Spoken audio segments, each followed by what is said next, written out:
Vamos a empezar para intentar recuperar el tiempo que llevamos de retraso y considerando que a las 2 de la tarde es la comida y que queremos también abrir un turno de coloquio. Es fácil realizar la presentación cuando uno tiene que presentar a miembros de su propia familia. En principio, aparte de los currículos y la experiencia que tiene cada uno de los miembros de esta mesa redonda, lo realizará el moderador y lo único que voy a hacer es intentar recordar la figura del moderador de esta mesa redonda.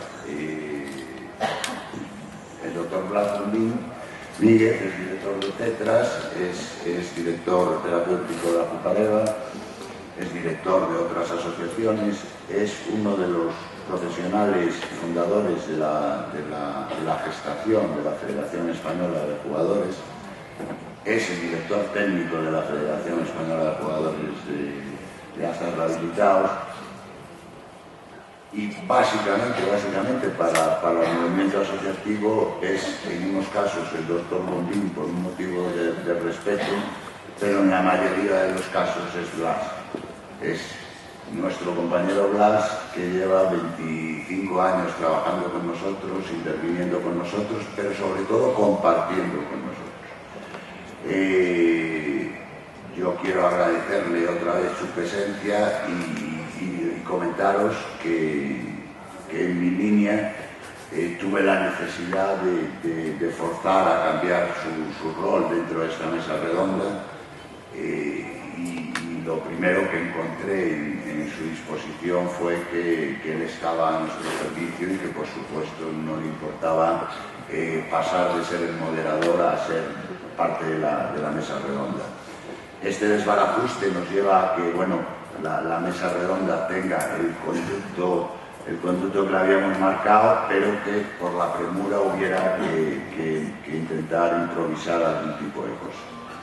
Os dejo con vuestros compañeros, os dejo con una persona desde el ámbito de la investigación, una persona desde el ámbito del movimiento asociativo como psicóloga y sobre todo un psiquiatra que lleva muchos años trabajando en todo tipo de adicciones, pero que siempre estuvo a nuestro lado. Gracias.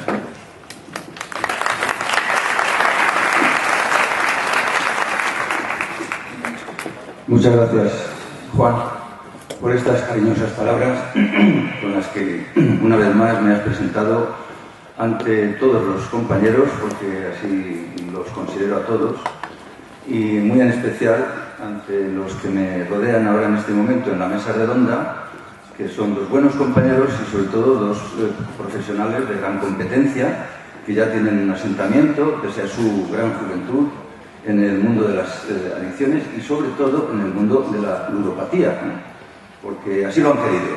Digamos que a mi derecha está el profesor de la Universidad de Valencia, Mariano Choliz, y que a su vez es director del curso de posgrado Adicción al Juego. De modo que en sus elecciones personales está el juego como tema. Y por eso yo le quiero agradecer la presencia y le quiero agradecer toda su colaboración que viene mostrando en estos últimos tiempos, pues haciendo una coordinación muy eficiente de un trabajo en relación con algo que hoy vamos a presentar, porque nosotros en nuestro ámbito profesional lo venimos tratando, lo venimos estudiando, lo venimos analizando, lo venimos también valorando en la justa medida que tiene su importancia, pero también queremos que este tema, que a nosotros nos preocupa tanto, y del que él se ha hecho cargo de un estudio de coordinación a través de las asociaciones, queremos que también sea de nuestro dominio, que sea del dominio público, y que en definitiva en este congreso de lo que vamos a tratar es de que un tema que ha nacido al calor de la preocupación de unos profesionales, de unos técnicos, ahora sea vuestro. Nosotros os lo vamos a devolver porque es vuestro. Vuestras son las inquietudes que hacen que los temas que nosotros concepcionamos a nivel de reunión restringida o de despacho tengan el sumo interés, y es más, nunca van a tener tanto interés como cuando esté en vuestras manos. Yo estoy seguro de ello, y por ello, pues, casi que me felicito de tener que intervenir también hoy por un accidente. Es decir, hace 4 días, nuestro buen amigo Juan, pues me llamó, hizo una llamada de emergencia, como las que algunas veces él suele hacer, y me dijo, bueno, pues que se nos ha caído del programa alguien, ¿no? Y que, bueno, pues ¿a quién voy a recurrir yo? Digo, pues es verdad, ¿a quién vas a recurrir? Iba a decir al tonto de turno, pero no, perdón. Al amigo de siempre. Que así queda mejor, ¿verdad? Bien, lo cierto es que, como decía, y para no ya entretenernos más con presentaciones y gracias, pues... A ver, sí. Pues he presentado a Mariano y también quiero presentar a Francisca Domene, que también es otro punto muy interesante y muy relevante dentro del ámbito de las adicciones y concretamente del ámbito del juego de azar, de la ludopatía. Es psicóloga de Nueva Vida desde hace 7 años y es especialista en adicciones. Actualmente coordina el estudio de FEJAR sobre juego patológico. Es decir, antes he presentado a Mariano como coordinador, pues lo de coordinadora tampoco es incompatible. Quiere decir, tenemos un coordinador y tenemos una coordinadora, para que haya tanto monta tanto. Y bien, ya con esto, como yo ya he sido presentado y ya me conocéis, muchos de los que estáis aquí desde hace ya muchos años, a lo mejor ya os aburre mi presencia y todo, pues vamos a dar comienzo a la intervención de Paqui. Francisca.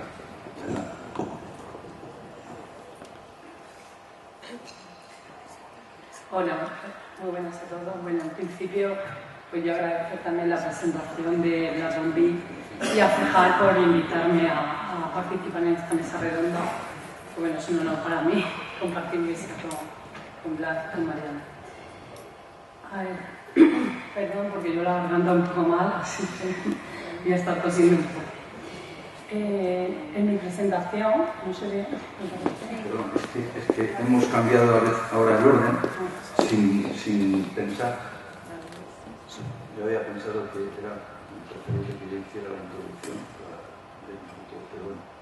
Bueno, en mi intervención yo voy a hablar sobre la evolución de los tratamientos clínicos en las distintas asociaciones.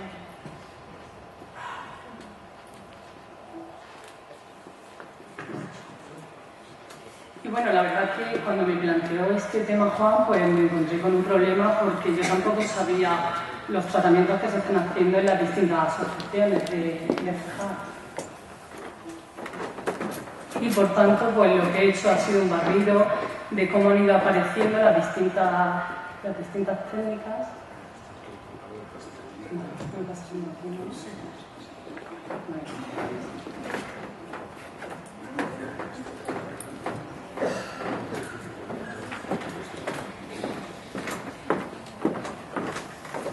Bueno, pues empieza a aparecer el problema del juego patológico.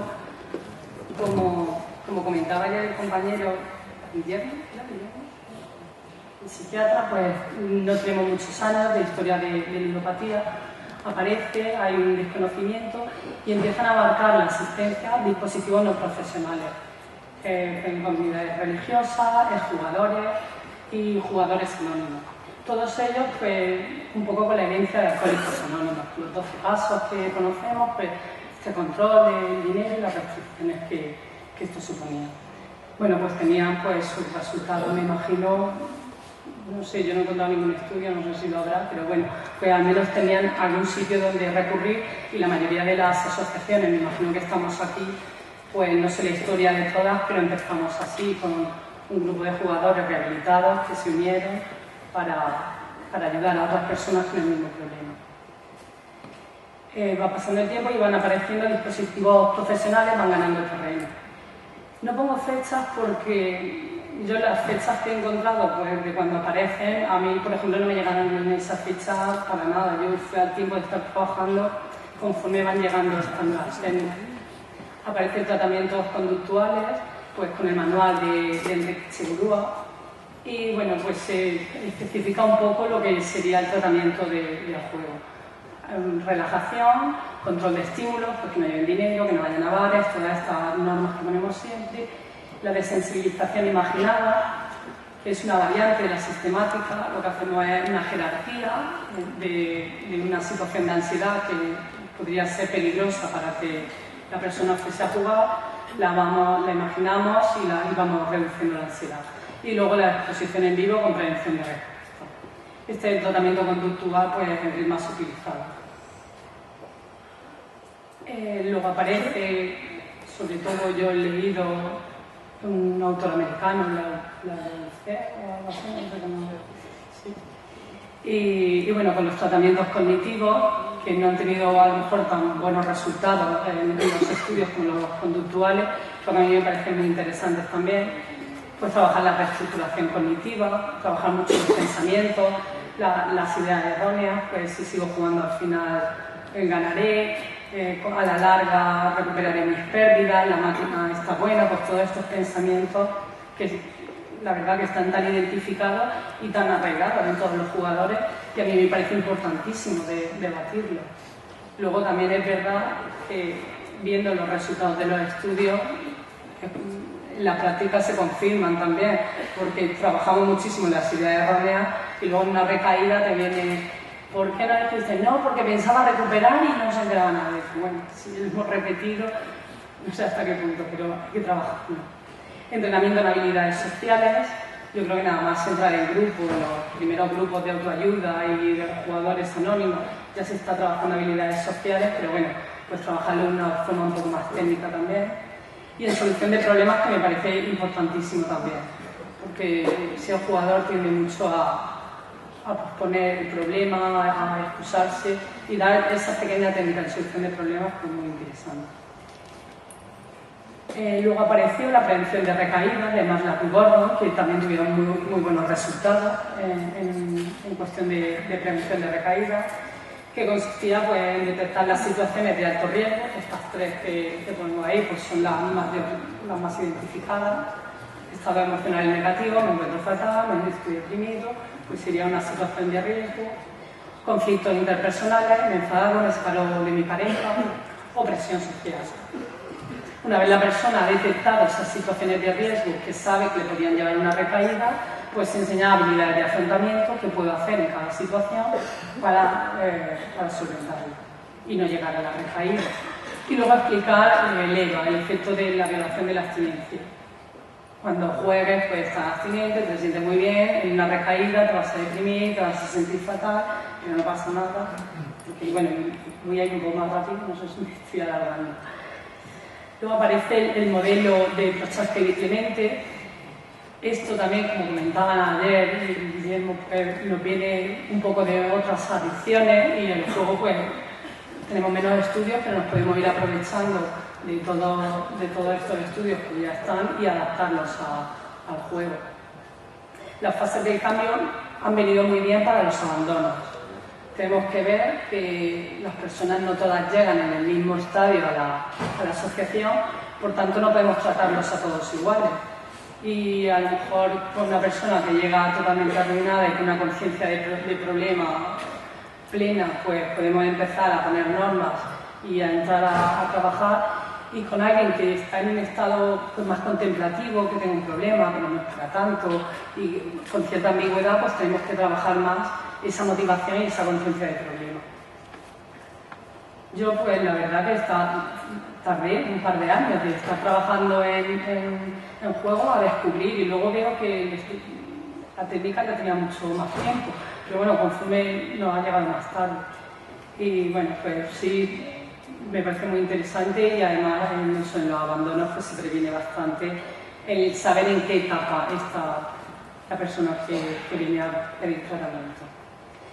Y por último, la entrevista motivacional de Miller y Ronnie, que esta sí que a lo mejor pues, se confronta un poco más con lo que se viene trabajando desde las asociaciones de esa herencia que decía antes de Alcohólicos Anónimos, donde se un estilo más directivo, donde se confronta o incluso se discute con la persona cuando no acepta las normas o cuando no nos dice que sí a lo que nosotros queremos. Y aquí la entrevista motivacional, que también no tiene que ser para todos, yo creo que en el tratamiento, pues como vemos, ha ido evolucionando, hemos ido sumando técnicas y en eso consiste. Y luego, dependiendo, pues individualizar un poco, dependiendo de la persona que tengamos delante. Hay a veces que sí que a mí mándame que tengo que hacer los deberes y eso pues termina genial y ahí sí que coge un poco eso de Alcohólicos Anónimos, pues venga, esto, pero otras veces que no, y van a entrar con más confrontación, más resistencia, y lo que tenemos que hacer pues expresar empatía, que los entendemos, ir creando esa discrepancia de está bien, pero fíjate, es como ir convenciéndolos poco a poco, porque si los confrontamos directamente, pues a lo mejor van a abandonar. Esta, junto con la de Prochaska y Clemente, a mí me parecen muy interesantes para reducir los abandonos. Y de hecho, pues no hacemos análisis estadísticos hasta ahora en nuestra asociación, pero yo creo que desde que lo estamos utilizando yo sí que percibo que hay bastante menos abandono. Pero bueno, la verdad que lo interesante es tener un estudio y poderlo decir objetivamente. Bueno, es darle giro a la resistencia, fomentar la autoeficacia, un poco que esto lo estás haciendo tú y que realmente es así. No nosotros dirigir el tratamiento, yo te voy a ir orientando, pero aquí lo tienes que hacer todo tú, el esfuerzo corre de tu parte. Por tanto, también cuando lo consigues, el éxito es tuyo, pero es que realmente es así. El éxito nuestro es pues, estar ahí, pero quien lo está haciendo es ellos. Y bueno, pues este ha sido más o menos la evolución. Me planteaba también si poner lo de juego controlado, pero no he encontrado ningún estudio, yo tampoco lo comparto, luego, si tengamos tiempo lo podríamos discutir. Pero bueno, yo a veces sí que he ido a alguna conferencia de juego patológico y se ha hablado de juego controlado. Yo tampoco lo comparto, como decía ayer Guillermo también, no. Si tienes un problema, pues ya sabes que corres con tienes esta vulnerabilidad, no te pongas en ese riesgo, ¿no? O sea, mira, pues tengo la piel blanquita y no me puedo ir a la playa sin protección, como nos comentaba ayer. Bueno, con toda esta evolución, el presente en el tratamiento de ludopatía, pues unas tasas de éxito que van desde el 50 hasta el 80%. Esto es con el tratamiento cognitivo-conductual, que estaba con la combinación de los dos y con un seguimiento. O sea, un porcentaje bastante alto de éxito de tratamiento, me parece a mí, llegando hasta el 80%. Tasas de abandono sobre el 20%, pues altas también, me parece. Y las tasas de recaída, los datos que he encontrado, pues jugadores anónimos, un 70% de recaídas. Esto era lo que comentaba antes, pues entramos ya a tú lo haces todo mal, tú no sé qué, y con esa agresividad y empezamos a discutir, pues la persona... algunos se van a quedar, pero muchos otros pues, no van a volver. Luego Echeverría también tiene un estudio que yo encontré en 26% de recaídas y en un estudio que hicieron, Echeverría también, utilizando la prevención de recaídas de Marlatt y Gordon, reducían las recaídas a un 13%, me parece muy interesante. Bueno, pues ese es el presente, pero como venimos diciendo, pues estamos creciendo, hay que ir evolucionando, hay que ir cambiando y no nos podemos quedar en ya está, a mí esto me funciona, sí funciona, pero y si puede funcionar mejor, si podemos saber más cosas, si podemos trabajar de una forma más coordinada con mejores resultados. Retos que nos podemos plantear, porque al menos me he planteado yo. Un perfil sociodemográfico y psicológico del jugador patológico. Vemos que el perfil del jugador está cambiando, pero bueno, pues vamos a saber qué perfil realmente tiene.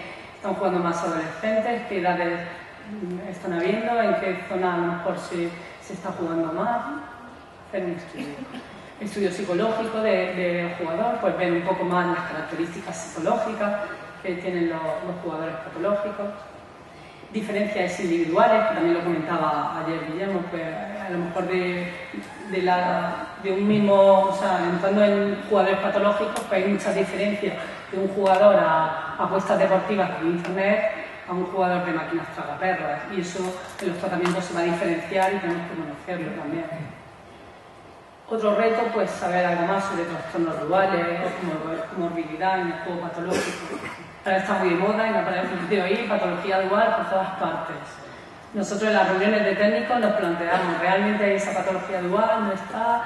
Bueno, pues otro reto a ir sabiendo si la ludopatía o la mayoría de los jugadores tienen esos trastornos que dan, que tienen incluso 3 o 4 trastornos de personalidad, o tal vez, como planteamos, es cuando vienen con el problema de juego y lo desaparecen. Los abandonos a mí me preocupan muchísimo. Bueno, yo siempre estoy haciendo mi pequeño estudio ahí a ver por qué están los abandonos, qué es lo que puede estar fallando, y las recaídas, que es mi hándicap, que no voy a entender. Entiendo que estén, que podemos hacer un fallo, pero bueno, como remarcamos tanto la prevención de recaídas, cuando no te lo cuentan es algo que... Bueno, uniéndonos todo un poco, pues retos que tenemos que ir viendo de por qué ocurre esto y qué podemos hacer para mejorarlo. Más retos que me planteé, pues el juego patológico de dimensiones de personalidad, con los trastornos, características de la mujer jugadora, hay muy pocos estudios sobre la mujer, conveniencia del tipo de terapia, hablamos de si grupos de autoayuda, si grupos de terapia, individuales, y a lo mejor pues estaría bien saber un poco las diferencias o cuáles dan mejores resultados, qué combinación es mejor. Y entiendo que cuanto más conozcamos de todo en general, de la personalidad de los jugadores, de los problemas que hay, de las características que hemos estado comentando, podemos hacer una prevención mucho más exhaustiva, ¿no? Podemos ir más al grano. Ya no a lo mejor esta prevención primaria de hacer un anuncio, que incluso también, porque si sabemos el perfil que está en el más riesgo, puedes hacer un anuncio dirigido a ese perfil de personalidad que le llame más la atención a este anuncio o algo así. Pero luego en una prevención secundaria pues también podemos hacer una mejor prevención sabiendo cuanto más información tengamos del problema y de sus características. Y luego, para finalizar, los retos a enfocar a nivel clínico. Yo todos los demás retos a enfocar veo que tienen muchísimos retos, me parece genial que haya todo este movimiento. A nivel clínico, los que tenemos ahora un poco encima de la mesa, pues unificar criterios, trabajar todos los profesionales, pues sería trabajar en equipo, que no estemos cada uno, pues lo que venimos comentando todos los técnicos, que prácticamente casi no nos conocíamos y pertenecemos a una federación. Todos en nuestras asociaciones estamos intentando unir a la gente, porque sabemos que cuanto más unidos estamos, más fuerza tenemos y más cosas conseguimos. Pues la federación es igual y realmente somos todos la federación, y pues deberíamos estar pues más unidos, trabajar más en equipo, que haya esta cohesión, coordinación, comunicación y apoyo. Pues antes decía lo del estudio de la mujer jugadora, que hay muy pocos, y hace poco por internet vi yo de Kinzalubis que había hecho un estudio que me pareció muy interesante de la mujer jugadora. A mí no me había llegado, o sea que pues sí, deberíamos de tener, y ahora se está planteando. No sé cómo fue la asamblea de presidentes, pero la de técnicos nos fue genial, y parece que sí vamos a tener esta coordinación. Que no nos tengamos que enterar de repente buscando cosas en internet. Hay un estudio, además de una asociación federada, pues que nos llegue en cuanto antes. Y así pues poder defender mejor los intereses de todos los afectados. Pues si tenemos unos datos, si estamos trabajando todos juntos, podemos ir a pedir más cosas y a defender ciertos derechos que a lo mejor se están perdiendo por ir cada uno en su pequeño reino y en su asociación. Yo en mi asociación lo hago como quiero y sí, ¿no? Cada uno que siga haciendo sus técnicas, pero bueno, sí compartir un poco unos criterios en común. Para eso estamos elaborando el protocolo de evaluación de adicción al juego, que consiste en una entrevista clínica y una batería de pruebas en común.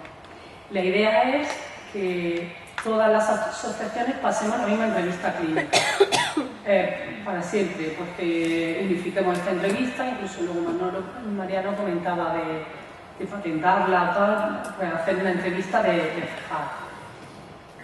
de modo que todos recogemos los mismos datos, en algo que estemos todos de acuerdo y podemos hablar mejor, podemos discutir las cosas porque todos estamos trabajando unos datos similares.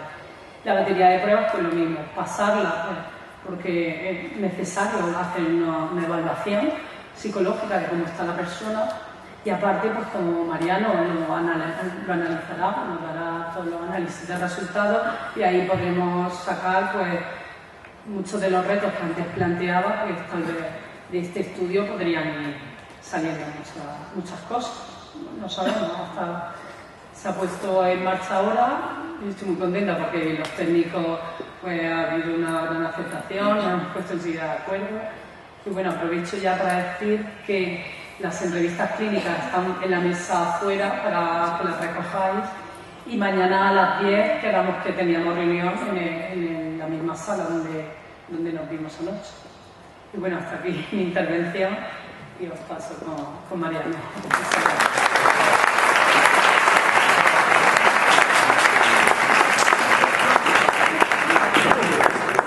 Paso con las...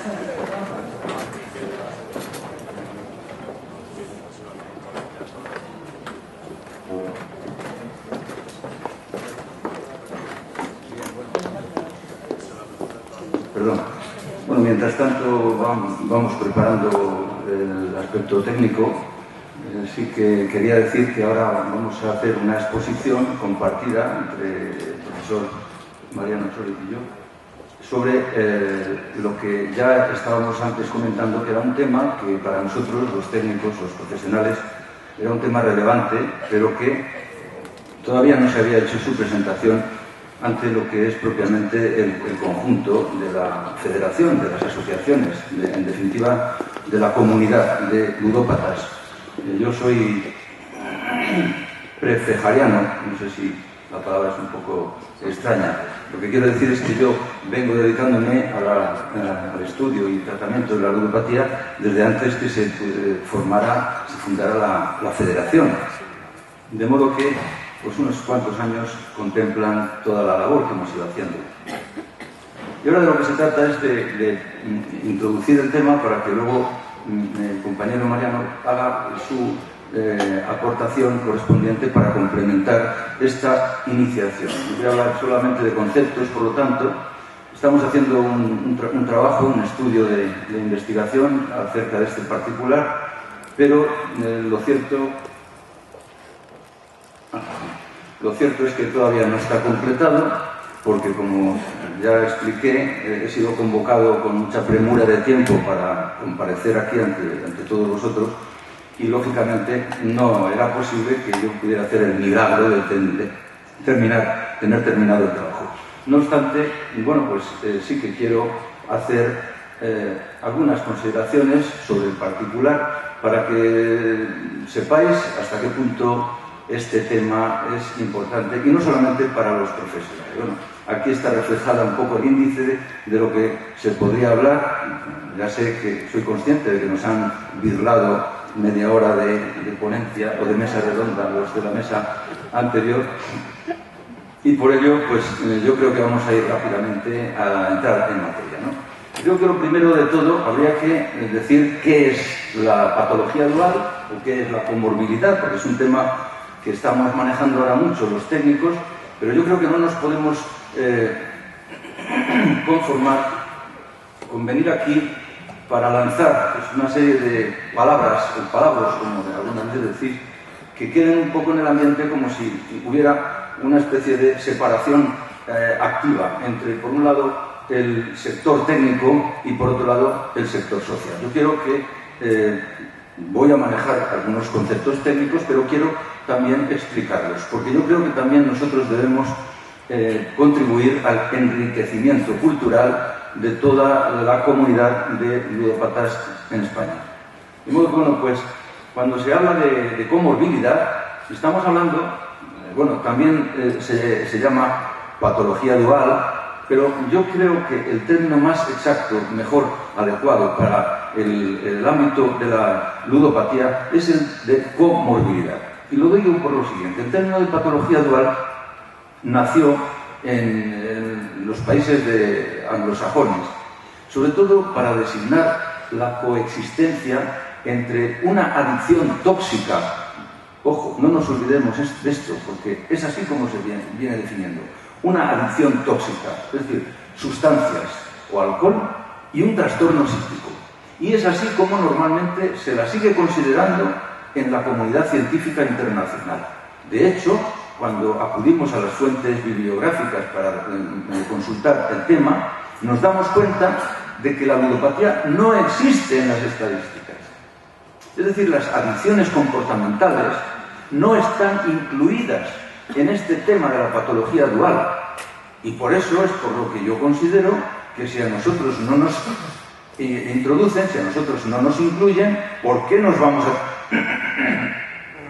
a considerar nosotros invitados? Creo que la palabra clave para tener nuestra propia terminología idónea y adecuada es la de la comorbilidad, que quiere decir coexistencia de trastornos psíquicos con la adicción, la que sea, y yo digo aquí ya la que sea con todas las de la ley, porque no quiero limitarme, lógicamente, aunque estoy hablando de adicciones, no quiero que nos limitemos a las adicciones tóxicas, porque entonces la ludopatía no tendría su cabida entre ellas. De modo que estamos hablando de la adicción, la que sea la que sea, que responden estas patologías a unos fundamentos y orígenes complejos. Ahora hablaremos un poco de ellos, ya veréis que bien lo entendéis. Bien neurobiológicos, es decir, de científicos relativos al cerebro, bien psicológicos o sociofamiliares, que pueden ser de la más variada naturaleza y tener relaciones muy diversas con la adicción, y que esto es lo más importante, amigos, porque es por eso por lo que yo quiero traerlo aquí.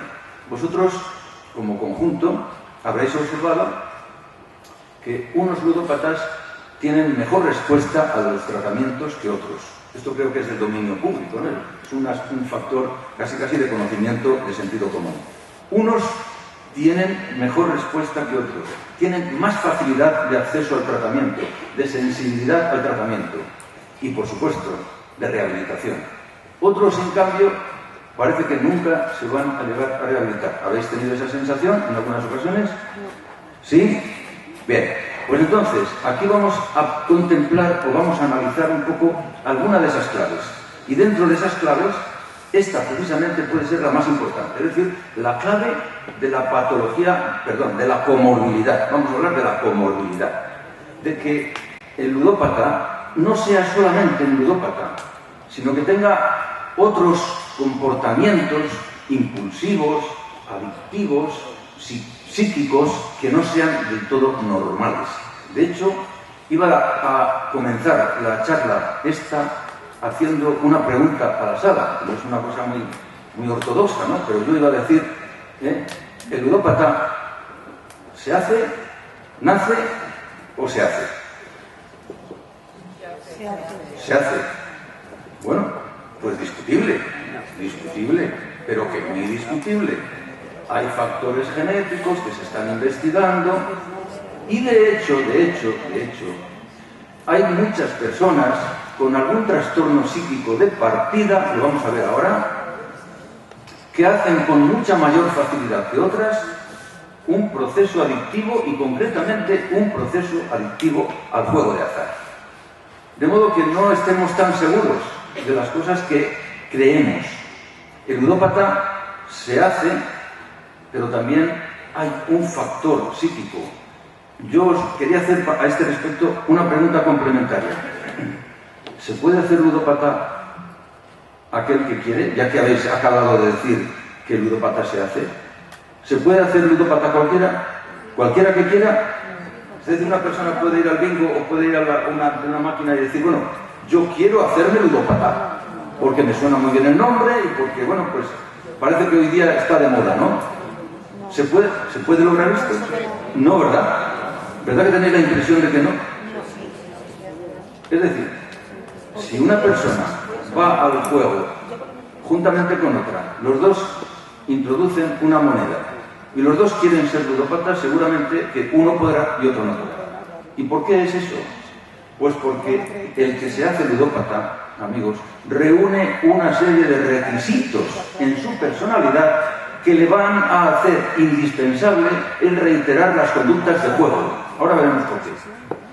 De modo que podemos entender ya que puede haber una patología de la personalidad, es decir, una personalidad más o menos enfermiza que le conduzca a la persona, una vez que se ha iniciado en el juego, continuar adelante con esas conductas reiterativas, aparte de otro factor, de otro aspecto. ¿A quién atrae el juego? ¿Atrae a todo el mundo? ¿Verdad que no? ¿Verdad que los ludópatas que estáis aquí tenéis familiares que vosotros lo podéis jurar? El juego es que ni en pintura. ¿Verdad que esta alergia sentís? Bueno, pues bien, el juego atrae ya a personas que están predispuestas a encontrar en él un punto de expansión, aunque sea enfermiza de su personalidad.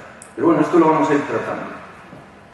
Bueno, entonces, ¿por qué este tema es importante? Que lo hayamos traído aquí, en un congreso nacional de ludópatas rehabilitados. Bueno, pues vamos a hablar un poco de las razones, ¿no? En primer lugar, esto es importantísimo que se sepa. Hay un incremento estadístico de la comorbilidad o patología dual en las adicciones. Un incremento que conduce a la necesidad imperiosa y perentoria de un diagnóstico y un tratamiento precoz. Hasta tal punto, amigos, que si este tipo de patología se detecta con precocidad y se trata con precocidad, el resultado puede ser muy diferente que si se permite que el ludópata, por ejemplo, ludópata comórbido, con otra patología psíquica, continúe adelante su caminar por la vida, no solamente con el juego, sino también haciendo episodios de descompensación de sus supuestos trastornos psíquicos, y de esta manera ya tenemos ludópata para el resto, si es que llega a algún punto final. Bien, hay pues, por supuesto, para los profesionales, ¿qué significa la comorbilidad en el ámbito de las adicciones y concretamente de la ludopatía? Pues amigos, un reto muy importante, porque ya he dicho que la entidad resultante de la asociación entre ludopatía y trastorno psíquico conlleva una gran dificultad para su manejo, para su diagnóstico, para empezar, para su manejo y finalmente para su tratamiento. Bueno, es muy importante también, esto lo quiero decir para ya entrar un poco sentando bases, es muy importante lo que llamamos el diagnóstico jerárquico. El diagnóstico jerárquico en patología dual o comorbilidad es muy importante por la siguiente razón. Podemos tener, teóricamente, al menos, un ludópata que se haya trastornado psíquicamente por su ludopatía, cosa que verdaderamente lo hay, existe. Vosotros sabéis que habéis hecho depresiones, que habéis hecho a veces incluso intentos de suicidio, que habéis vivido muy mal, con ansiedad, con aislamiento, con miedo, con perturbación de vuestras conductas en la relación interpersonal con vuestras familias. Eso era intoxicar la vida familiar con vuestra adicción. Vosotros lo habéis vivido. Pues bien, el ludópata puede generar patología, pero también es verdad que algunas veces determinadas patologías psíquicas tienen que anteponerse cuando se asocian las dos cosas. Por ejemplo, un paciente de trastorno bipolar. Nosotros hemos visto, por ejemplo, que un trastorno bipolar, un paciente con trastorno bipolar en la fase maníaca, o sea, en la fase expansiva, juega, además de otras cosas, claro, pero juega. Nosotros hemos hecho diagnóstico en directo de algún ludópata que sabíamos que era ludópata porque estaba padeciendo un trastorno bipolar. Y otra cosa que también tenéis que saber, en algunos esquizofrénicos, en alguna porción de esquizofrénicos, también el juego viene a ser como una especie de desahogo para su trastorno esquizofrénico. Bueno, en estos casos no me cabe duda que si tenemos que hacer un diagnóstico jerárquico, diríamos, lo primero, el trastorno mental, ¿verdad que sí? Es decir, si yo a un estado a una persona con un trastorno bipolar en estado maníaco, no le trato la manía, no se va a curar nunca de la ludopatía, porque en estos casos es lo que decimos, la ludopatía es secundaria o sintomática de un trastorno mental, ¿vale? Si no tratamos el trastorno mental como diagnóstico jerárquicamente principal, no vamos a conseguir nada respecto a la ludopatía. Pero si es al revés, si el ludópata es el que ha generado patología psíquica por su enfermar con el juego, entonces, amigos, la mejor vía de abordaje para resolver la patología psiquiátrica que se asocia a la ludopatía, es decir, la comorbilidad, es el abordaje de terapia y rehabilitación de la ludopatía. Antes decía, muy bien, por cierto, la compañera Domene, Paqui, que ella tenía la impresión de que algunos trastornos de la personalidad cedían cuando se hacía el abordaje terapéutico y la rehabilitación de la ludopatía, conforme completamente. Nosotros diagnosticamos trastornos de la personalidad muy floridos algunas veces, estamos en ello, estamos en ese estudio que os comentaba. Y resulta que hacemos un retest al año y vemos que aquello nada.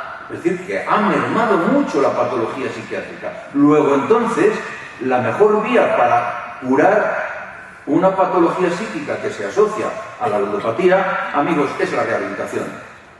Y siempre vamos al pool común de la rehabilitación, porque es la salvación de todo lo que pueda, de todo lo malo que pueda acontecer en un ludópata durante toda su trayectoria de adicción. Entonces, fijaos, sí es importante también el diagnóstico jerárquico en patología comórbida, en comorbilidad.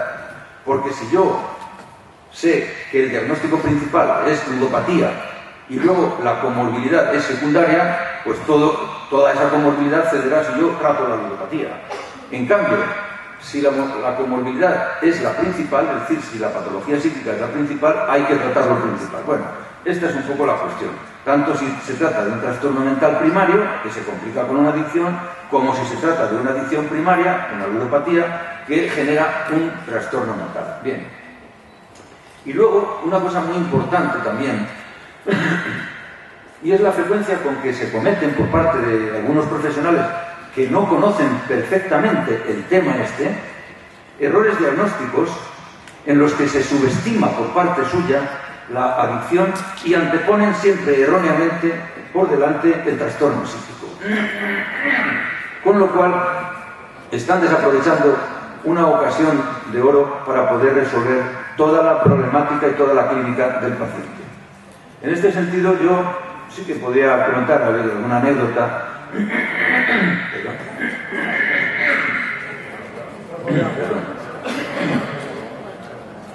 Yo recuerdo que hace algunos años tuvimos en la asociación, en la Jupareva, a un paciente que procedía del clínico en el que había hecho un ingreso por un intento de suicidio. El intento de suicidio en el clínico, en el Hospital Clínico de Valladolid, había sido tipificado como un intento de suicidio por un estado depresivo.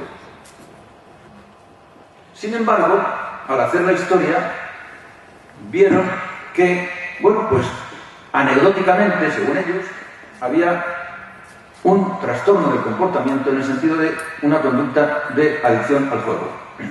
Nos lo remitieron. O sea, del clínico nos derivaron el paciente para su tratamiento en terapia específica. Nosotros le hicimos la terapia específica, él no se sentía ludópata, y lo digo porque en el propio hospital clínico le dijeron, no, bueno, sí, tienes alguna conducta y tal, pues mira, vete a la asociación en un plan un poco despectivo, como diciendo, lo principal aquí es lo nuestro, es el diagnóstico de depresión, que es lo que te vamos a seguir tratando, y por lo que te has intentado suicidar.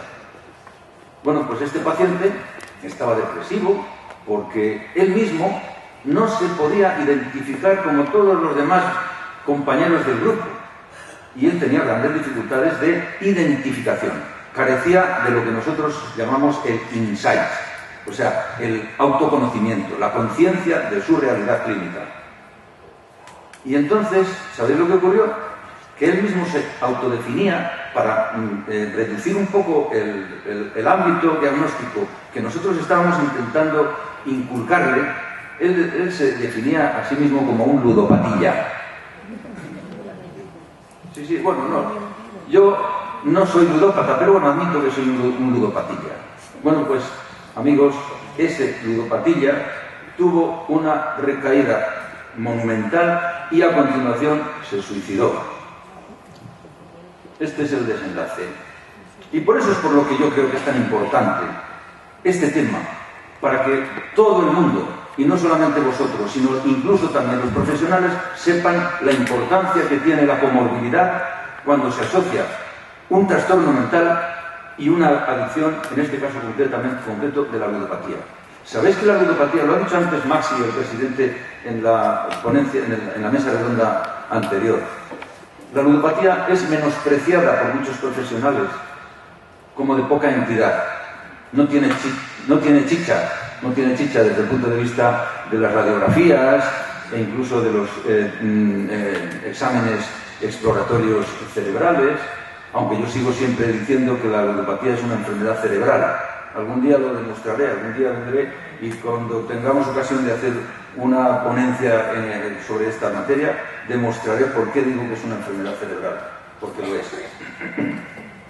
Bueno, pues estos errores diagnósticos se evitarían si se conociera este tema, por parte no solamente vuestra, que lo vais a conocer ahora, sino también y fundamentalmente por parte de los profesionales. De modo que con esta mesa redonda también pretendemos transmitir un mensaje a la sociedad científica, si es que nos presta oídos, que yo creo que no. Pero por lo menos tendremos el alivio y la satisfacción de haberos hecho a todos partícipes de este tema que a nosotros nos parece tan importante, porque tiene tantas repercusiones y a veces algunas trágicas, como os acabo de comentar. Hay por parte de los profesionales una inhibición terapéutica y una dejación de responsabilidad ante la adicción. Y no solamente digo ante la adicción al juego, digo a veces incluso ante el alcoholismo.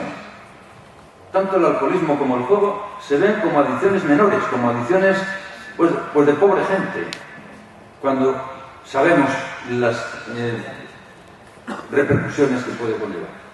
Y luego, bueno, pues cuando se demora el abordaje terapéutico de la adicción, se producen fracasos muy sonados, porque el paciente necesita un tratamiento precoz y para un tratamiento precoz tiene que haber un diagnóstico precoz. Y tiene que haber también, lo decía hace un momento Paqui, tiene que haber también una motivación del profesional para enriquecer el insight del paciente. ¿Sabemos lo que es el insight ya? Lo he mencionado hace un momento, lo repito, es la autoconciencia, la conciencia de enfermedad que se tiene acerca de lo que se padece.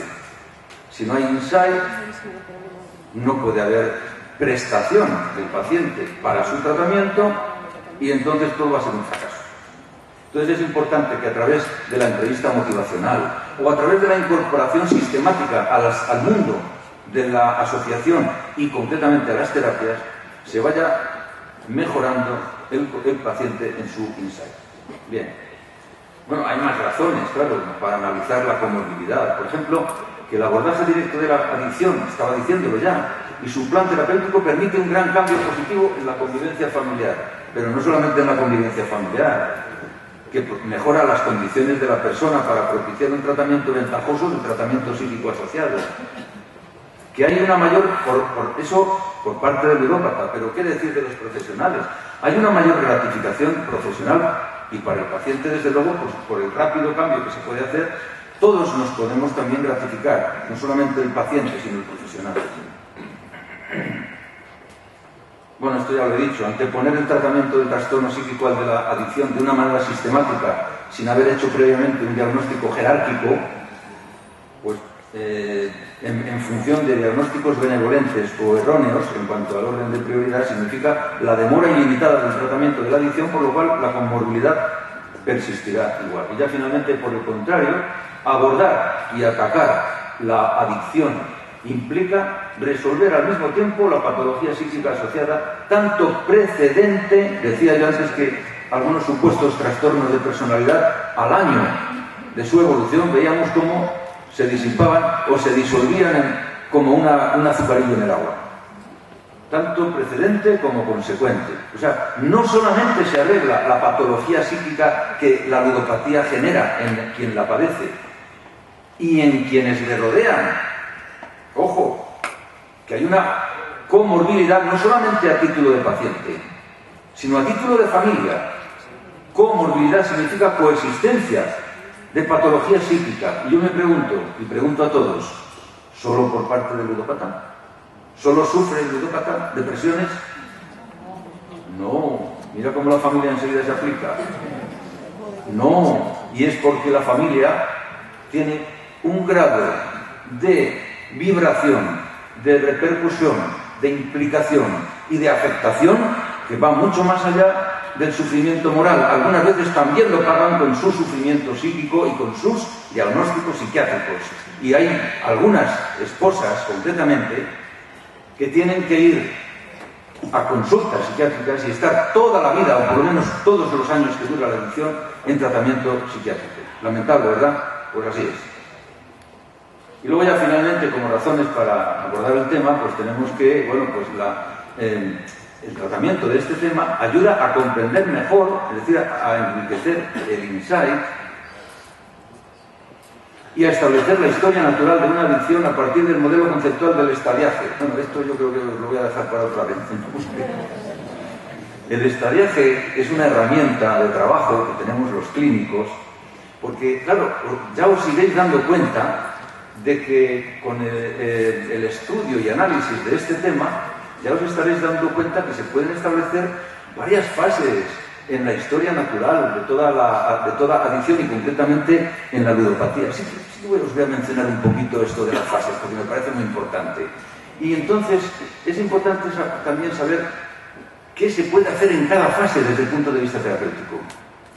Y al ludópata también le interesa mucho. Por lo tanto, es un tema que nos incumbe y nos interesa mucho a los profesionales, pero también a los pacientes, ¿no? Es un reto cognitivo para el profesional. Al comprenderse mejor este modelo, las causas y los mecanismos de su génesis proporcionan una herramienta de gran utilidad en la detección precoz y el tratamiento de los pacientes con este tipo de patología. Por lo mismo, conocidos estos mecanismos por parte del paciente, este será más responsable y eficaz en la prevención de las recaídas. Es decir, si un paciente sabe que tiene una comorbilidad, por ejemplo, sabe que es un paciente difícil ante el médico, ante el psicólogo, ante el equipo terapéutico y principalmente ante él y ante su familia. En el momento en que el paciente asume que tiene una personalidad difícil o que tiene un cuadro difícil de ludopatía, porque es un cuadro complicado con una asociación psiquiátrica al tiempo, entonces vamos bien. Todo lo que sea incrementar el nivel de insight, es decir, toda esta dificultad que representa esta patología comórbida, se puede de alguna manera soslayar mediante un enriquecimiento del nivel de conciencia y de autoconocimiento del ludópata, porque entonces sí se prestará mucho mejor, de una manera más sumisa y humilde, a todo aquello que pueda proceder terapéuticamente de las iniciativas de los profesionales. De modo que fijaos si esto es importante, ¿no? ¿Qué efectos tiene la comorbilidad en los pacientes, ¿no? Pues mirad, por un lado, induce al paciente una percepción negativa de su calidad de vida respecto a la adicción o a la enfermedad por separado.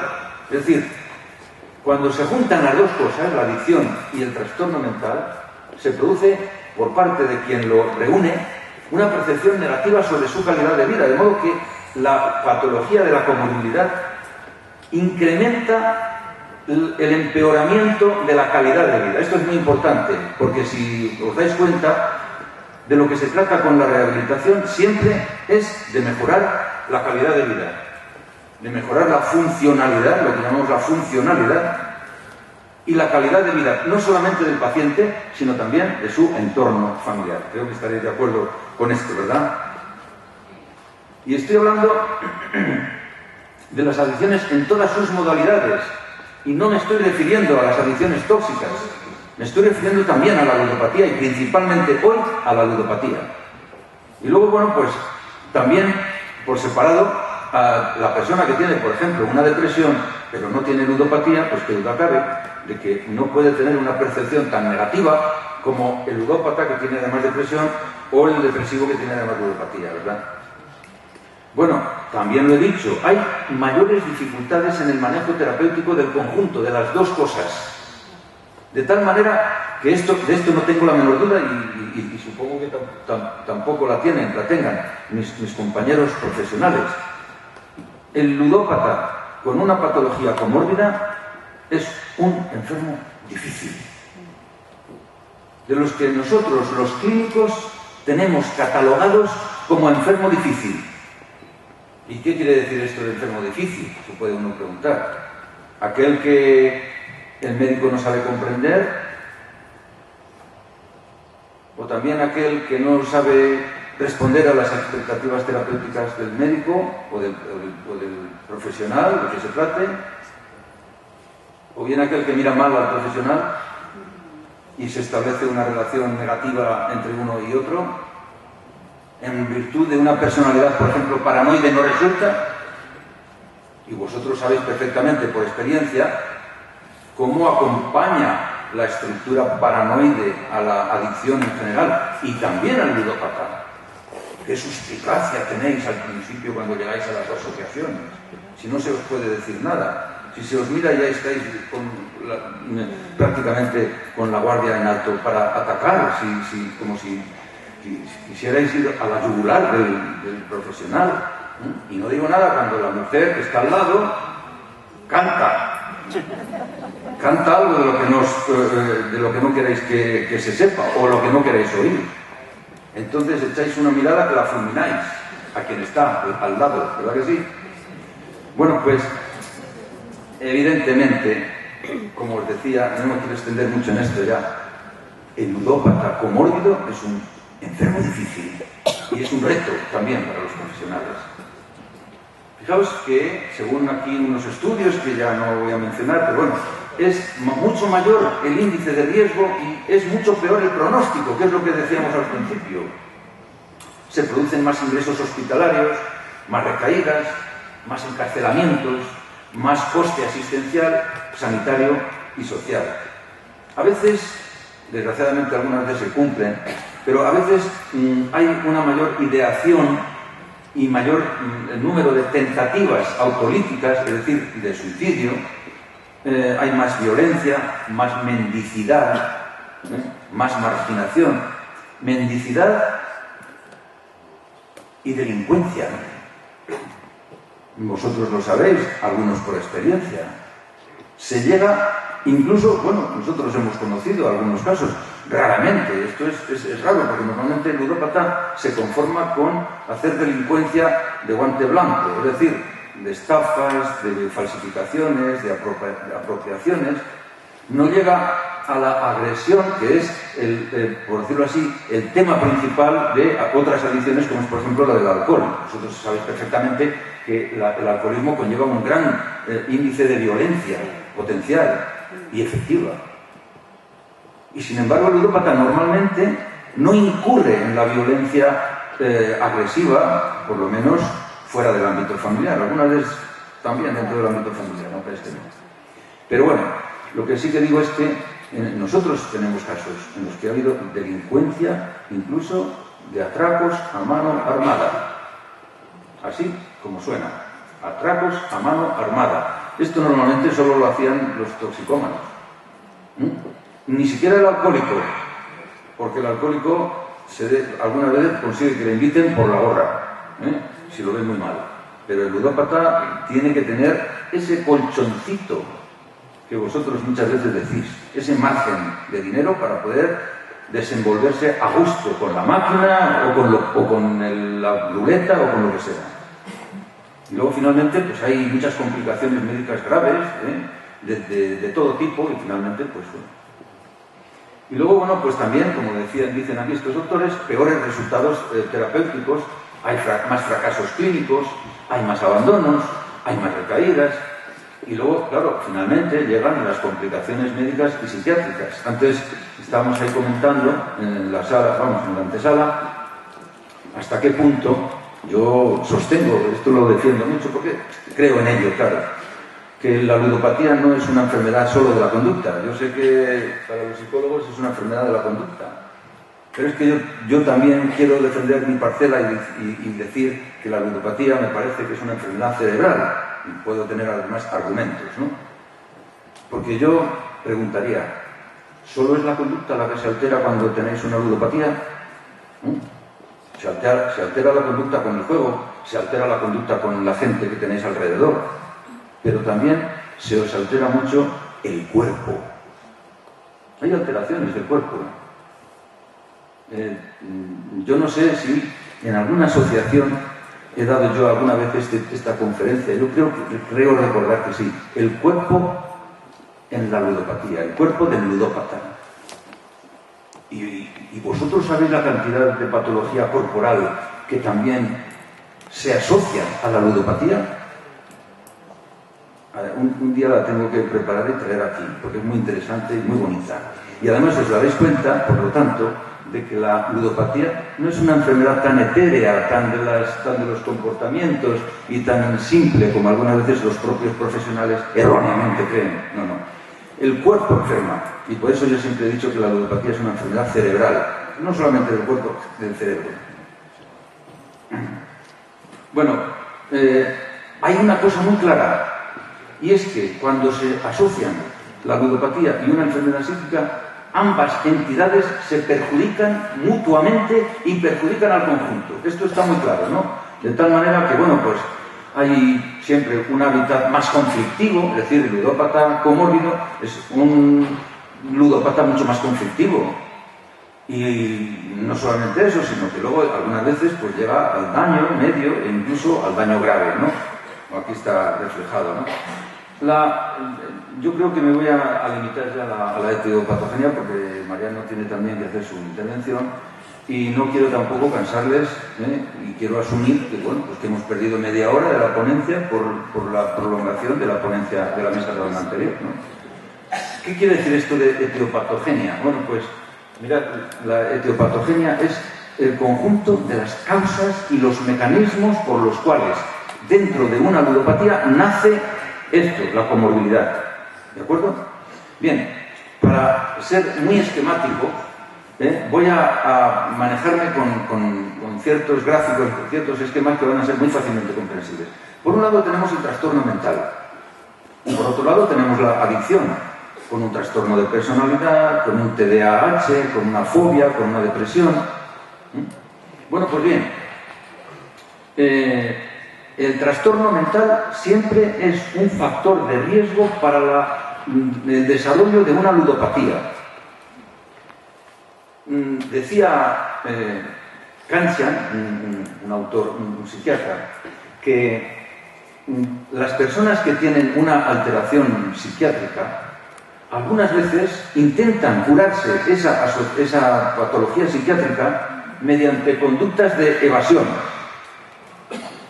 Bebiendo alcohol, por ejemplo, es muy común que una persona con una fobia social, con una timidez patológica, recurra a la cerveza o al vino, las bebidas alcohólicas en general, que desinhiben mucho y producen pues una especie de alegría relacional para la persona. Bueno, pues bien, muchísimos casos que empiezan así terminan en la adicción del alcoholismo. Y así también ocurre con otras patologías, concretamente otras adicciones, concretamente la de la ludopatía. Si hay una persona que tiene, por ejemplo, pues un estado de esquizotipia o un estado de aislamiento crónico del resto del mundo, la ludopatía le puede servir como contrapunto para compensar ese desequilibrio que hay en su persona. Bueno, pues bien, el mecanismo de la automedicación produce un consumo repetitivo y luego finalmente la adicción. De modo que desde un trastorno mental hemos llegado a la adicción.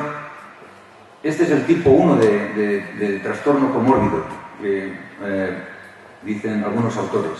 Pero por otro lado, desde la adicción hay un impacto sobre la persona y una persistencia de tal manera que llega a producir el trastorno mental. Este es el tipo 2. Y luego finalmente viene el tipo 3, que son cuando las dos patologías son independientes, es decir, la ludopatía por un lado y la patología psíquica por otro, ¿no?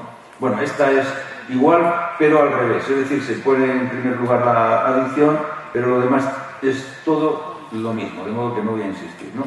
Yo voy a decir aquí unas cosas y ya me callo, y ya doy paso a Mariano. Las afinidades nosológicas, ¿qué es eso?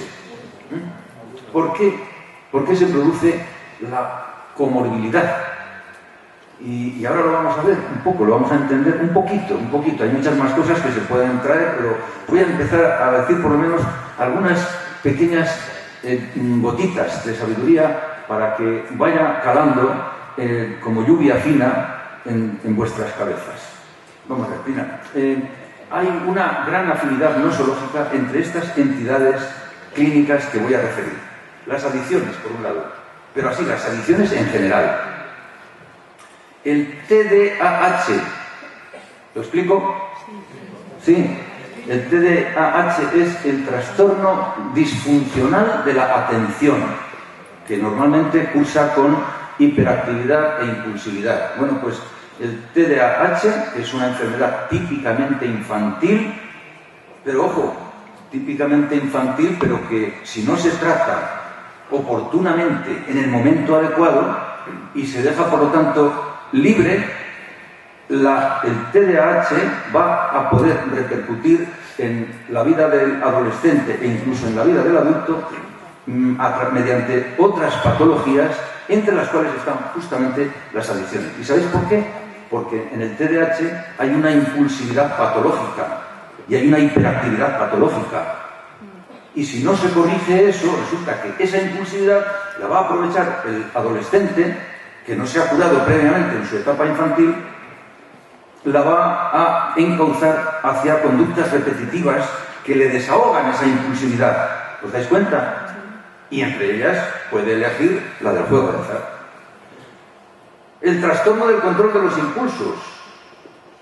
Por ejemplo, las compras patológicas, las compras compulsivas. La teleadicción. Sí, ver la televisión.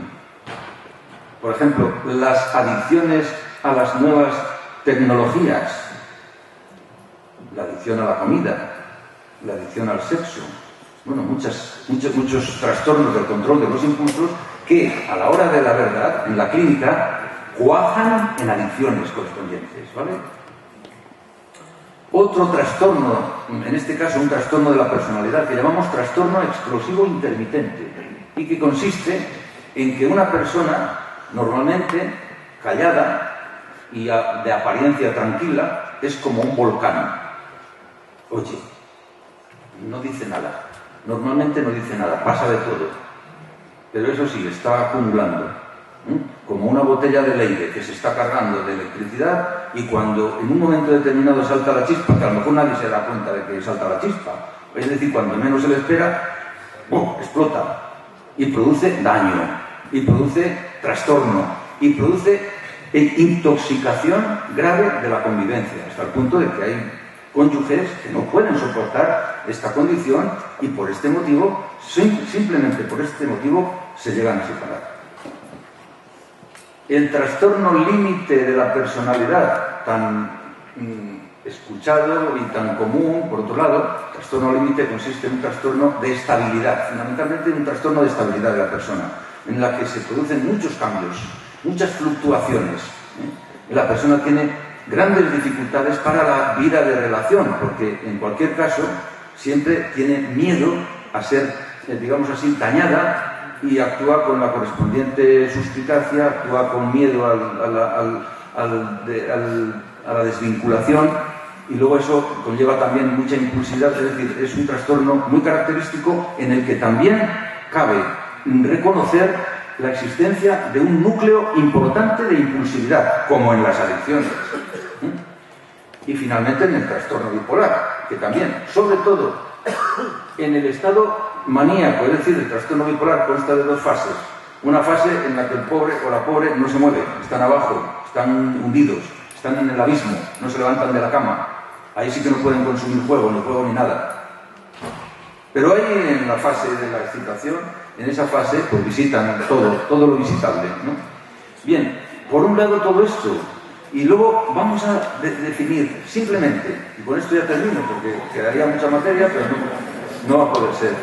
Bueno, vamos a ver, los fenómenos que se denominan diaclínicos comunes. ¿Qué es esto?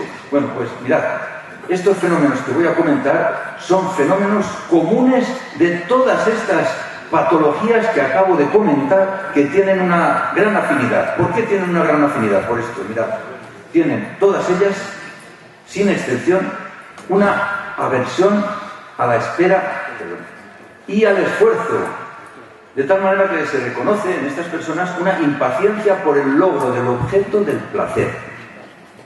Tienen una impaciencia existencial por el logro del placer. Luego tienen otra característica, que es la pasión ciega y ansiosa por el atajo, con resultado de conductas continuas de búsqueda. Siempre se pasan la vida en estado de búsqueda de emociones, de búsqueda de sensaciones, se les llama así buscadores de sensaciones. Y claro, la ludopatía es una entidad que concita y siempre implica una gran conducta de búsqueda de sensaciones. Luego, esta otra característica, el conflicto intrapsíquico frente a la autoría, es decir, el sentimiento de culpa remanente después de cada episodio de descompensación y de conducta, en este caso, de juego. ¿Os dais cuenta de que cuando vosotros tenéis un percance cada 2x3, por otro lado, y vais a jugar y parece que la máquina os atrae como si fuerais vosotros de hierro y ella un imán, y luego vais a casa después y empezáis a mirar los bolsillos y empezáis a mirar las cartas que llegan de los bancos y todo lo que vosotros ya sabéis, ¿qué os pasa? Por un lado tenéis deseos de arreglar todo eso, ¿verdad que sí? Tenéis una gran ansiedad por arreglar todo eso. Pero por otro lado, sentimientos de culpa remanentes, es decir, un episodio de juego siempre deja un sentimiento remanente de culpabilidad. De modo que se producen entre las dos cosas un conflicto. Por un lado está vuestro deseo de recuperar lo perdido y de decir, no, yo esto no lo puedo dejar así. Es decir, hay como una especie de ansia de continuidad y en evitar, en definitiva, la rendición, el reconocimiento del fracaso. El ludópata tiene como característica un gran nivel de soberbia. Entonces no reconoce jamás haber fracasado en su pugna, en su pelea, en su lucha contra los juegos de azar. Por eso digo que hay un conflicto. Esa lucha estéril contra el paso al acto con pérdida de la libertad y la autoestima. Eso también es característico de todas estas entidades. La lucha estéril contra el paso al acto. Es decir, uno ya se puede poner loco por evitar que llegue lo que va a llegar y él sabe perfectamente que va a llegar, ¿no? El explosivo intermitente, que llegue el episodio suyo, y el ludópata, que llegue el episodio de juego, ¿no? Luego hay una gran contradicción o bucle doloroso, que yo llamo, entre el placer, que es el acto, la recompensa, y el dolor, que es el post-acto. Esto siempre es así. Hay una contradicción entre lo que se hace y luego lo que viene detrás. Y ya finalmente, y ya me callo, perturbación vivencial asociada emocional inmediata, que es la ansiedad, y anímica en perspectiva, que es la depresión. Es decir, en definitiva, todo este rosario, todo este abanico de entidades que acabo de comentar, que tenían una gran afinidad entre todas ellas, también se caracteriza porque a todas ellas se les asocia como patología psíquica asociada una perturbación emocional inmediata, la ansiedad, y una perturbación en perspectiva, que es la depresión. Bueno, yo tengo que reconocer que me he extendido mucho. Tengo que reconocer que tenía aquí muchas cosas por decir. Tengo que reconocer que traía un trabajo que tenemos en estudio, que tenemos en vías de avance y que dentro de unos días además le tenemos que presentar, y que tengo que reconocer que si hubiera el amigo Juan me hubiera llamado con un poco más de tiempo ya le habría presentado, y entonces sí que no os habíais librado de él. De modo que es mejor así, que Juan me llamara 3 o 4 días antes previamente al Congreso, porque de esa manera no os he podido aburrir tanto como en esta ocasión, pues a lo mejor sí que ha sido. Pero bueno, de todos modos, yo lo que he querido es aportar un granito de arena para que este Congreso pues alcance bueno, pues uno de los objetivos para los que tiene que servir un Congreso. Es para ilustrar, y es para formar, y es para cultivar, y es para, en definitiva, enriquecer espiritualmente la vida del ludópata y su familia, y por lo tanto conferir y proporcionar un mayor nivel de la calidad de vida. Muchas gracias.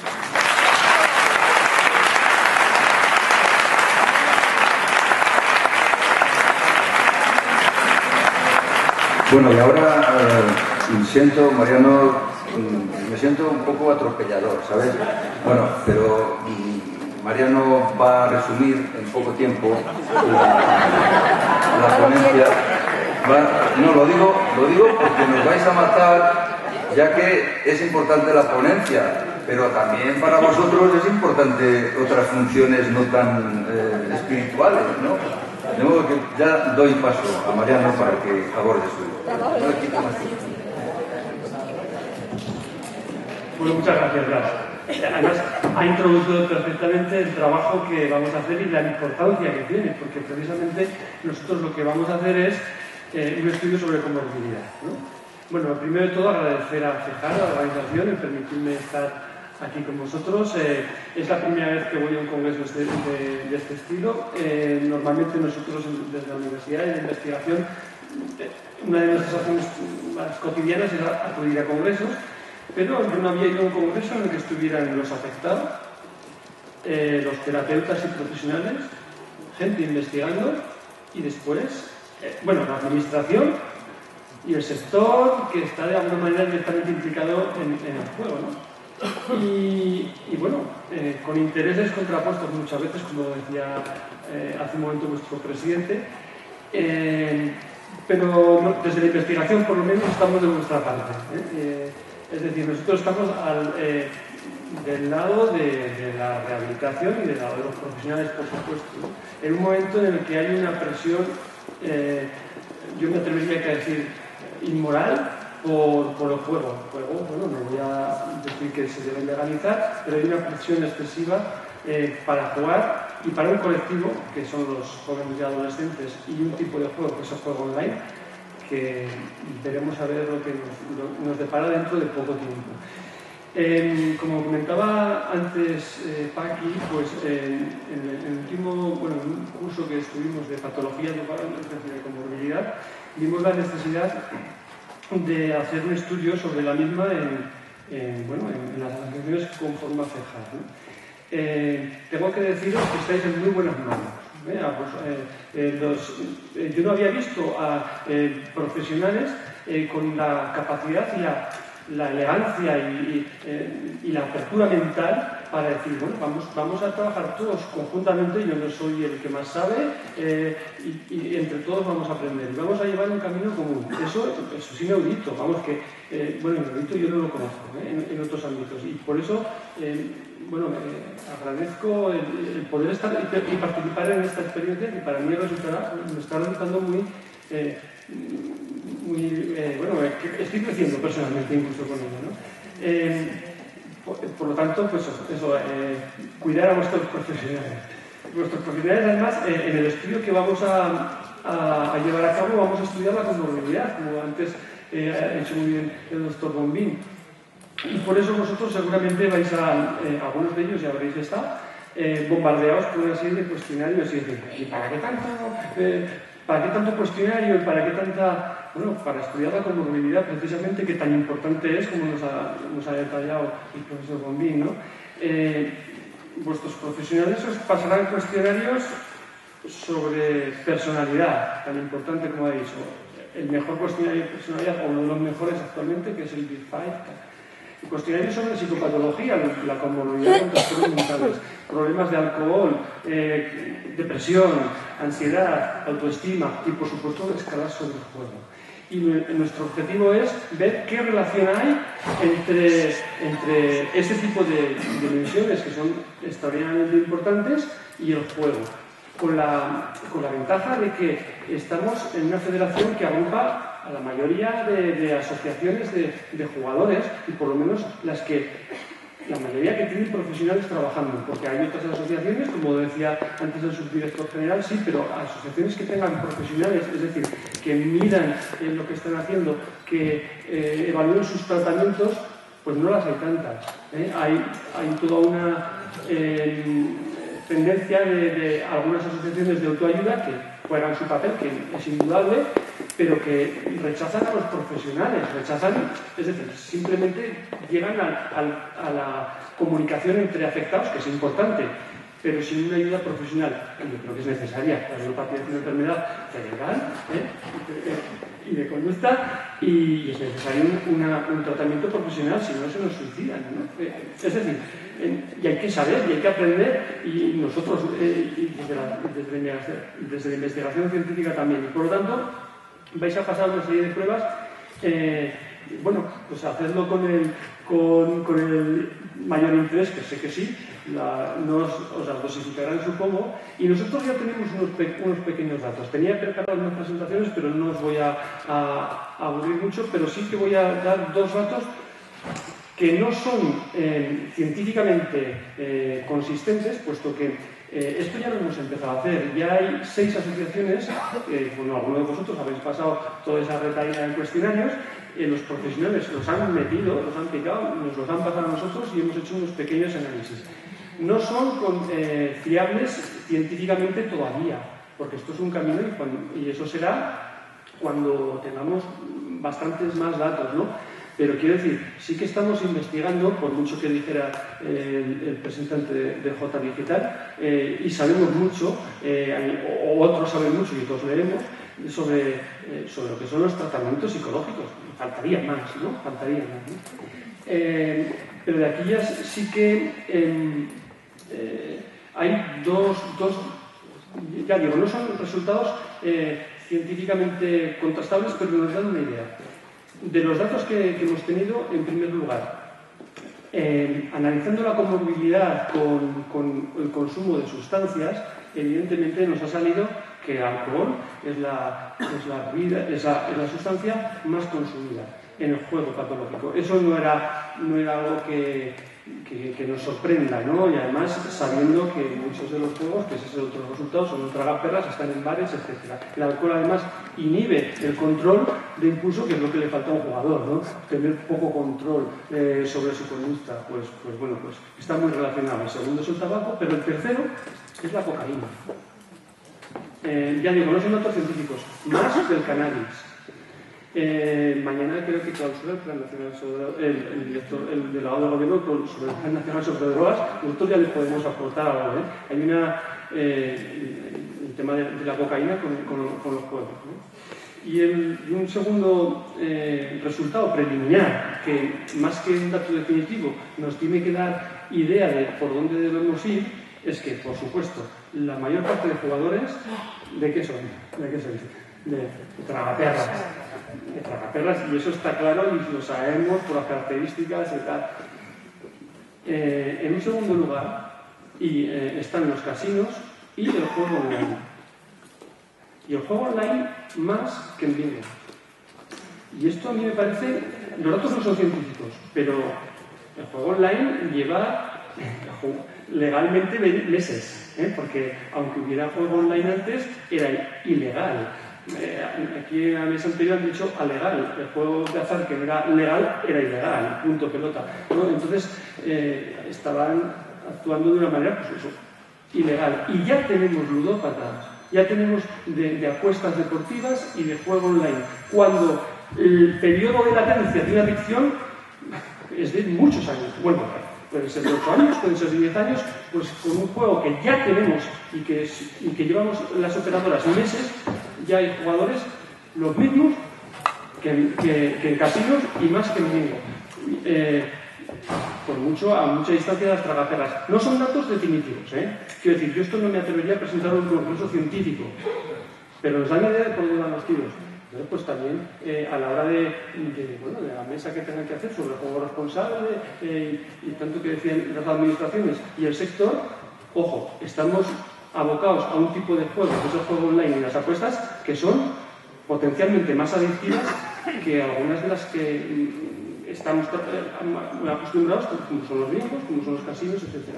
Con todo, la reina del mambo todavía son las máquinas tragaperras, ¿no? Pero, bien. Bueno, eso quería comentaros, daros las gracias por vuestra presencia, por darme la oportunidad de poder trabajar con vosotros. Os lo tengo que agradecer y saber que tanto en la investigación como en la asistencia, como en los profesionales estamos del lado de vosotros y que somos David contra Goliat, porque yo sí que entiendo que hay, sin tener que ilegalizar el juego, hay una presión por un consumo excesivo y ojo con las nuevas modalidades del juego, ¿no? Bueno, por lo menos habrá que estar prevenidos. Muchas gracias.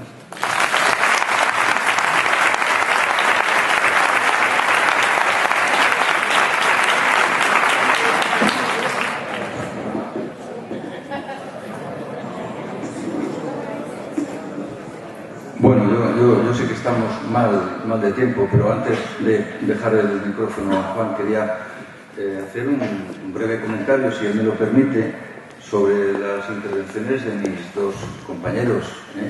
Creo que un moderador no solamente está aquí de adorno, sino pues para, de alguna manera, hacer primero una introducción y luego pues un comentario final sobre lo que han sido las intervenciones de los miembros de la mesa, ¿no? Yo en este sentido quiero destacar lo bien sistematizada que ha estado y lo brillante que ha sido Paqui Domene en su exposición, que ha hecho un repaso histórico y por otro lado pues también nos ha hecho, ¿por qué no?, es un pequeño diseño de lo que puede ser el reto de los profesionales y de los propios enfermos de cara al futuro en cuanto a tratamientos se refiere. Es decir, creo que era un aspecto importante dentro de esta mesa redonda, lo que ella nos ha comentado, ¿no? Una historia, un presente y unas perspectivas de futuro, ¿no? Y bueno, luego Mariano pues también nos ha hecho una exposición que yo comprendo, yo le pido mis disculpas, que ha tenido que ser un poco cercenada en cuanto al tiempo por mi ligereza expansiva. Y por lo tanto, yo en mi petición de disculpas le agradezco y también le felicito por lo acertado que ha estado en el resumen, en la visión sinóptica que ha dado a todos de qué es lo que estamos haciendo desde el equipo técnico de los profesionales de la Federación para llevar a cabo este proyecto, pero que no solamente quede en la teoría, como yo os acabo de exponer, yo simplemente era pues daros unas bases, si queréis, científicas, pero a vuestro nivel, al nivel de una persona de calle, como es lógico, no nos podemos aquí mantener en un nivel excesivamente alto, pero sí lo suficiente como para que podáis, primero, comprender el trabajo que se está haciendo y que estos dos colegas, colaboradores y compañeros están llevando a cabo, como he dicho al principio, con gran brillantez. Y por otro lado, no solamente para que podáis comprender nuestra labor, sino también para que podáis colaborar con mayor efectividad y con mayor y mejores ganas, ¿no? Esto es simplemente lo que yo quería decir al respecto, que agradezco y felicito a mis dos compañeros de mesa por la buena labor que han hecho, que acaban de hacer, y por lo tanto, pues que sepáis todos que contáis con, como decía antes, con un equipo fiable.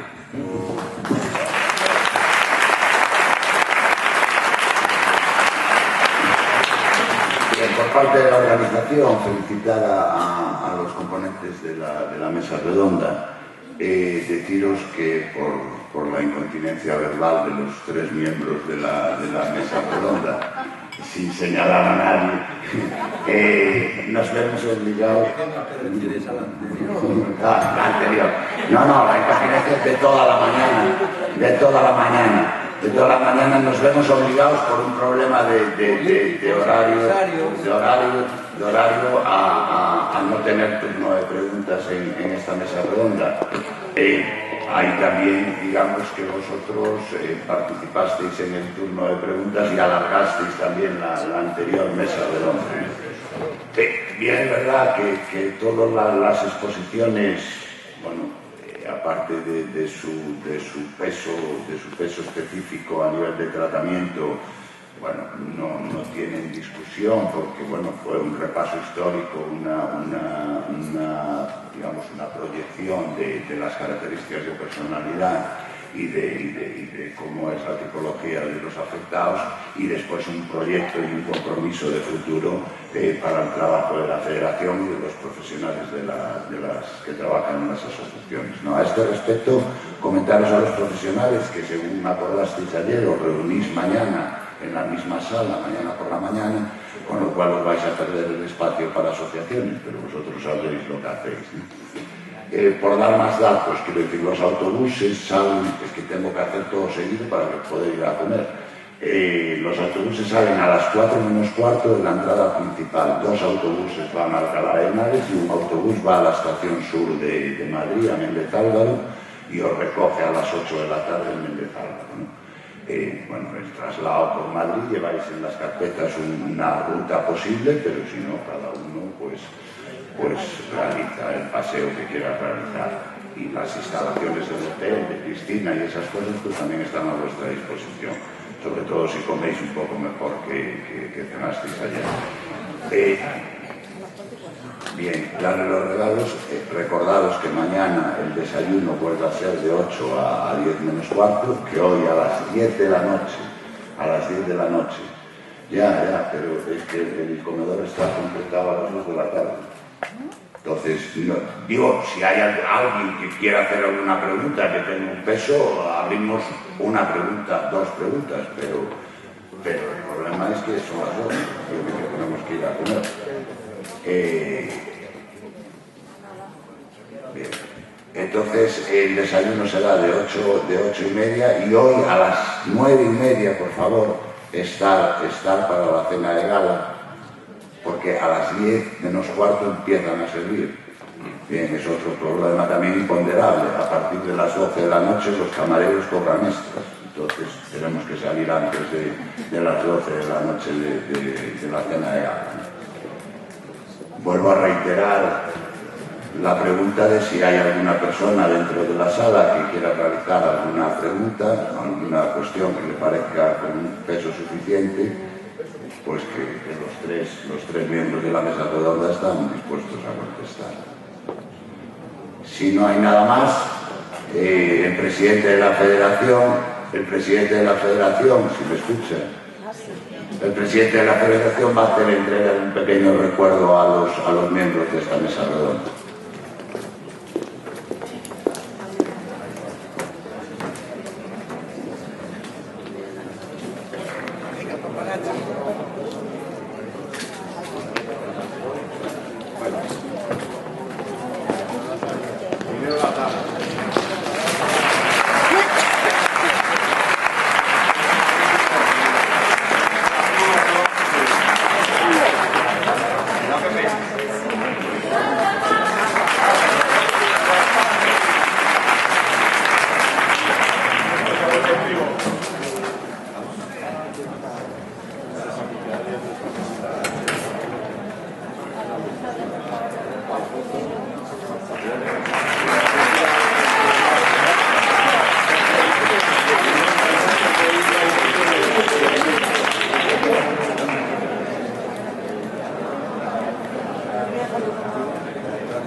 Mariano está acostumbrando también a tener